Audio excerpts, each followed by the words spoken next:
नमस्कार मराठी मंडळी, या आपल्या मराठी माणसांच्या मराठी चॅनलवर आपलं स्वागत आहे। अजितदादा राष्ट्रवादी गटाच्या महिला आघाडीच्या प्रदेशाध्यक्ष रुपालीताई चाकणकर राज्यपाल नियुक्त कोट्यातून विधान परिषद आमदार होणार अशी चर्चा आहे।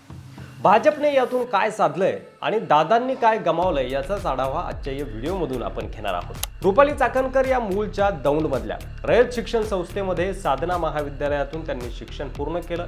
अधिकारी होण्याची इच्छा असल्यामुळे विविध स्पर्धा परीक्षांचा अभ्यासही त्यांनी केला, पण त्यात फारसं यश मिळालं नाही। पुढे लग्नानंतर त्या चाकणकर कुटुंबात आल्या। रुपाली चाकणकर यांना माहेरची तशी कोणतीही राजकीय पार्श्वभूमी नाहीये, पण चाकणकर कुटुंबाला म्हणजे सासरला राजकीय पार्श्वभूमी होती। रुपाली चाकणकर यांच्या सासूबाई रुक्मिणी चाकणकर या राष्ट्रवादी काँग्रेसच्या नगरसेविका होत्या। त्यांच्या माध्यमातून रुपाली चाकणकर यांचा राजकारणाशी संबंध येऊ लागला आणि त्यानंतर चाकणकर यांना खडकवासला विधानसभा मतदारसंघाचं अध्यक्षपद मिळालं। तिथून रुपाली चाकणकरांच्या राजकीय प्रवासाची सुरुवात झाली। पुढे पुण्याच्या राष्ट्रवादी काँग्रेसच्या महिला विभागाच्या शहर अध्यक्षपदी त्यांची नेमणूक करण्यात आली। 2019ला विधानसभा निवडणुकीच्या पार्श्वभूमीवर राष्ट्रवादीच्या तत्कालीन महिला प्रदेशाध्यक्ष चित्रा वाघ यांनी भाजपमध्ये प्रवेश केला आणि त्यावेळी खासदार सुप्रियाताई सुळे यांनी तडकाफडकी रुपालीताई चाकणकर यांची महिला प्रदेशाध्यक्षपदी निवड केली। त्यावेळी रुपालीताई चाकणकर यांना राज्याच्या राजकारणात पहिल्यांदा स्थान मिळालं। खडकवासला विधानसभेतून मी इच्छुक आहे आणि पक्षाकडे मी यासाठी मागणी करणार आहे अशी जाहीर भूमिका रुपालीताई चाकणकर यांनी मांडली होती।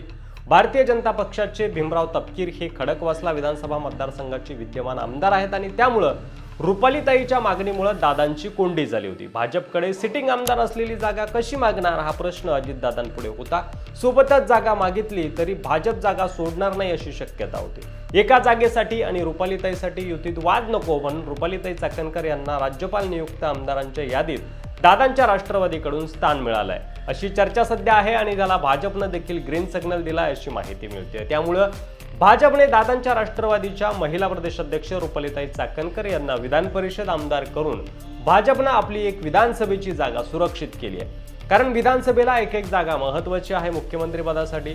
जर युतीची सत्ता आली तर ज्याचे आमदार जास्त त्यांचा मुख्यमंत्री, यासाठी विधानसभेचं संख्याबळ बार्गेनिंग करण्यासाठी खूप महत्त्वाचं असणार आहे। रुपालीताईला विधान परिषद देऊन भाजपने आजच विधानसभेची एक जागा जिंकली आहे असं म्हणायला हरकत नाही। यावर आता तुम्हाला काय वाटतंय, तुमचं मत कमेंट बॉक्समध्ये लिहायला विसरू नका। रुपालीताई चाकणकर यांना विधान परिषदेवर जाणं योग्य होतं की त्या खडकवासला विधानसभा मतदारसंघातून लढल्या असत्या तर ते योग्य होतं? तुमचं मत कमेंट बॉक्समध्ये लिहायला विसरू नका। हा निर्णय तुम्हाला योग्य वाटतोय का त्यावर देखील नक्की मत व्यक्त करा। पुन्हा भेटू पुढच्या व्हिडिओमध्ये, तोपर्यंत रजा घेतो। धन्यवाद। जय महाराष्ट्र।